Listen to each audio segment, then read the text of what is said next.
Wanita itu menemui Adi bin Hatim di Syam. Setelah bertemu dengan Adi bin Hatim, dia banyak bercerita tentang diri Rasulullah lalu berkata, "Beliau telah melakukan sesuatu yang tidak pernah dilakukan ayahmu.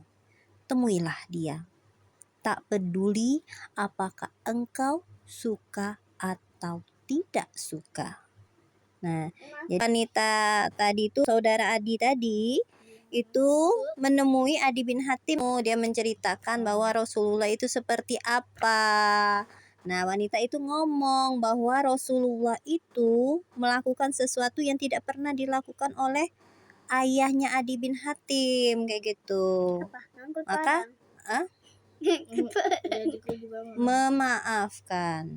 memaafkan kan tadi di sini dibilangin, nah, siapa yang membebaskanmu? Jadi membebaskan saudarinya Adi bin Hatim tadi, itulah perkara yang dikatakan oleh wanita tadi. Maka kata wanita tadi ngomongnya kepada Adi bin Hatim tadi, temuilah, kamu suka atau tidak maka temuilah saja Rasulullah itu.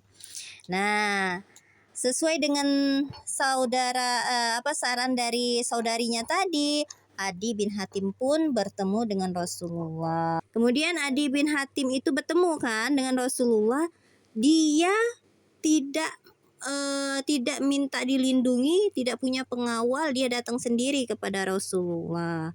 Nah, setelah Adi tadi duduk, Rasulullah menyampaikan pujian kepada Allah, lalu mengajukan pertanyaan kepada Adi. Apa alasanmu melarikan diri? Katanya.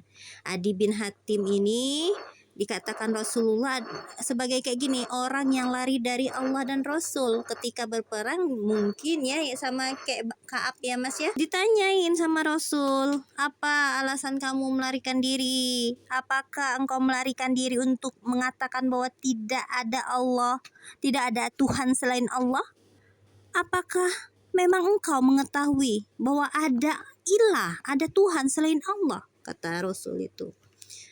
Ada maksudnya, ada selain sesembahan selain Allah itu ada maksudnya ya. Adi bin Hatim menjawab tidak. Lalu dia mengucapkan sepatah dua kata. Jadi dia berkata sedikit ya. Engkau melarikan diri hanya karena dikatakan bahwa Allah adalah Maha Besar. Apakah engkau mengetahui ada sesuatu yang lebih besar daripada Allah? Nah, Rasulullah ya. Tidak, jawab Adi. Beliau bersabda, sesungguhnya orang-orang Yahudi adalah mereka yang akan mendapatkan murka dari Allah. Dan orang-orang Nasrani atau Nasoro, mereka adalah orang-orang yang sesat. Kenapa? Karena Nasoro itu masih tetap berpegang dengan agama mereka. Sedangkan Rasulullah sudah ada, maka dikatakan sesat. Aku adalah orang Muslim yang lurus, kata Adi. Seketika itu wajah Adi tadi tampak berseri-seri. Kan di sini disebutkan bahwa orang Yahudi itu orang yang akan dimurkai oleh Allah, sedangkan orang Nasrani itu, Nasoro tadi, dia adalah orang yang sesat. Sedangkan Adi, dia memiliki akidah dan meyakini bahwa Islam sebagai agamanya. Maka wajahnya langsung berubah menjadi berseri-seri. Rasulullah pun memerintahkan Adi untuk menginap di salah satu rumah milik orang Ansor. Setiap pagi dan sore beliau menjenguknya. Dalam riwayat Ibnu Ishaq dari Adi bin Hatim disebutkan bahwa Nabi Shallallahu Alaihi Wasallam bertanya padanya, bukankah engkau dahulu termasuk sekte Rukusiyah? Dia menjawab, kata Adi, begitulah. Bukankah engkau dulu berada di tengah kaummu dengan mengambil 1/4 harta rampasan yang diperoleh? Dijawab, benar, begitulah, kata Adi. Yang seperti itu tidak diperkenankan di dalam agamamu, kata Rasulullah. Islam tidak seperti itu, katanya. Tidak ada yang namanya sekte Rukusiyah. Tidak boleh mengambil 1/4 harta rampasan. Dari hasil harta rampasan itu tidak boleh. Jadi dia bilang kayak gitu ya. Maka Adi ngomong, baiklah demi Allah. Adi pun menuturkan, dengan begitu tahulah aku bahwa memang beliau adalah nabi yang diutus.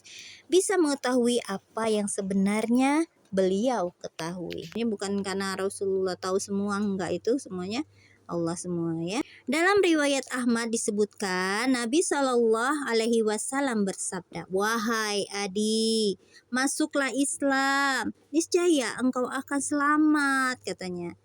Dia itu bukan termasuk orang Yahudi, bukan juga termasuk orang Nasrani, tapi dia pengikut sekte Rukusia.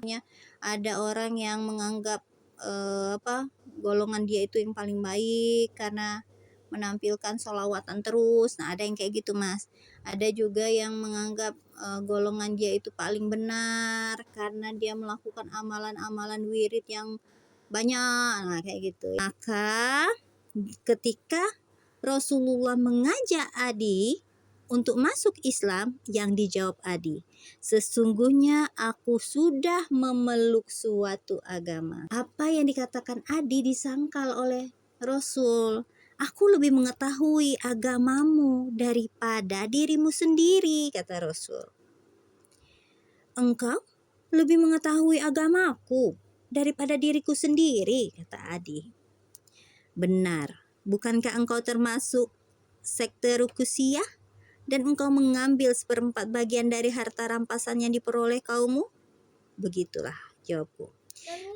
Iya, ini di riwayat lain ya. Ini menceritakan di riwayat lain. Beliau bersabda, "Yang seperti itu sebenarnya tidak diperkenankan dalam agamamu."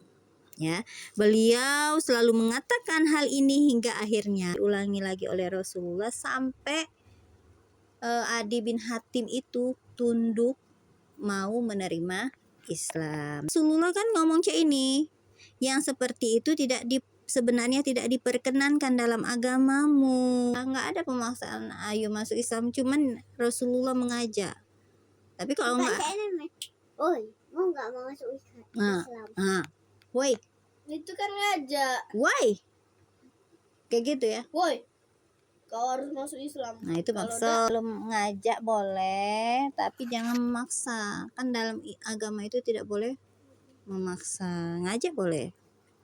Nah, Adi berkata dalam Bukhari ya, Adi berkata, "Selagi kami sedang berada di sisi Nabi Shallallahu Alaihi Wasallam, tiba-tiba muncul seorang laki-laki yang mengadukan keadaannya yang miskin." Nah, malaikat bukan? Tak seberapa lama kemudian ada lagi laki-laki yang ngadu kepada Rasulullah bahwa dia habis dirampok. Lalu beliau bersabda, "Wahai Adi, apakah engkau sudah tahu, Hiro, jika umurmu panjang, engkau benar-benar akan melihat seorang wanita yang berada dalam sekedup." Wanita itu pergi dari Hiro hingga dapat tawaf di Ka'bah. Dia tidak takut siapapun kecuali Allah saja. "Jika umurmu panjang," kata Nabi, "tentu engkau akan menaklukkan gudang-gudang harta milik Kisra." Ini kayak ramalan, tapi ini sudah diberitahukan oleh Allah melalui malaikat ya. "Kau benar-benar akan melihat seseorang yang keluar sambil membawa segenggam emas atau perak, lalu mencari orang yang mau menerima emas itu, dan ternyata dia tidak mendapatkan orang seperti itu." Jadi Adi membawa emas atau perak di tangannya, kemudian dia mencari, ingin memberikan kepada orang lain, tapi dia tidak menemui orang yang mau menerima emas dan peraknya tadi. Akhir hadis ini Adi berkata, "Aku benar-benar melihat wanita yang naik sekedup dari Hiro hingga dia dapat tawaf di Ka'bah. Dia tidak takut seorang pun kecuali kepada Allah. Dan aku termasuk orang yang membuka kunci gudang Kisra bin Hurmuz." Jadi apa yang disampaikan oleh Rasulullah itu benar-benar terjadi pada diri Adi bin Hatim. Dan itu